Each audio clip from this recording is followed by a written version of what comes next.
quand on a commencé avec mon associé.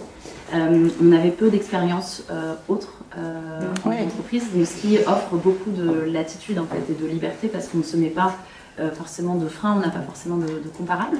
Et donc on a mis en place notamment l'holacratie en interne, donc un courant dans la tendance des entreprises libérées. On l'a expérimenté pendant 2 ans et demi. C'était très chouette, mais on s'est un peu arraché les cheveux aussi sur les méthodologies. Donc, du coup, ça partait dans tous les sens, ce qui fait qu'il voilà, y a beaucoup de choses très positives qu'on en a tirées et d'autres qu'on a enlevées. Mais on a gardé un point. Et on organise toujours tous les 3 mois une journée où on réunit toute l'équipe, où on va justement tirer des bilans ensemble sur ce qui s'est bien passé, ce qui s'est mal passé. Et on dessine à la suite de ça des plans d'action qu'on déploie sur le trimestre d'après.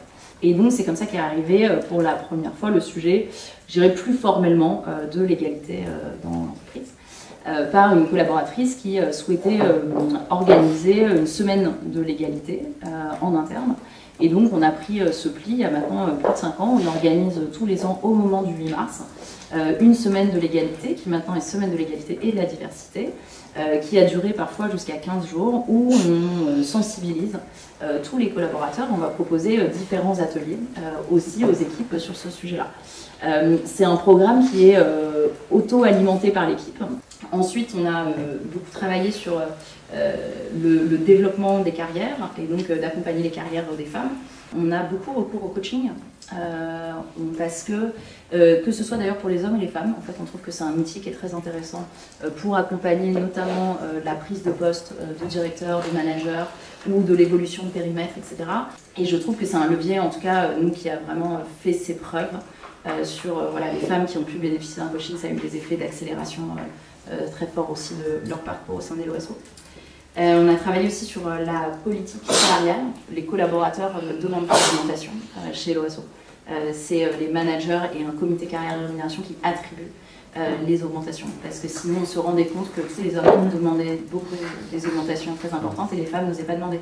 Et donc, à un moment, en fait, ça basculait complètement la grille. Et du coup, c'est vraiment l'évaluation continue qui est faite tout au long de l'année et ensuite l'avis du manager et des RH qui va attribuer les augmentations. En tout cas, il n'y a plus de formulation. Et ce qu'on est en train de renforcer, ce n'était pas le cas l'année dernière, on n'y arrivait pas, c'est en recrutement. De la même manière, sur les offres, les hommes vont négocier beaucoup plus fortement en fait les propositions d'embauche que les femmes. Et donc en fait, maintenant on a des grilles de salaire, je dirais, qui sont très fixes sur les postes et on se coupe de candidats parce qu'on refuse justement ces négociations avant d'entrer, parce que sinon de la même manière ça vient tordre complètement la grille salariale. Après, on a beaucoup travaillé sur les enjeux liés à la parentalité, sur un effectif de 130, on a quasiment toujours à peu près l'ordre de 10% de l'effectif qui va avoir un enfant dans la période. Et on a commencé à avoir une politique assez volontariste vis-à-vis des parents au moment du Covid, parce que c'est vrai que pour ceux qui pouvaient faire du télétravail, ce qui était le cas de nos collaborateurs, la politique sécurité sociale à ce moment-là, c'était vous faites du télétravail et vous gardez vos enfants en même temps. On a créé un fonds de solidarité de congés pour nos collaborateurs. Donc on a octroyé 100 jours de congés en disant qui peut solliciter ce fonds-là pour ne pas que vous ayez à télétravailler et à garder vos enfants en même temps, ce qui, on pense, n'est pas possible.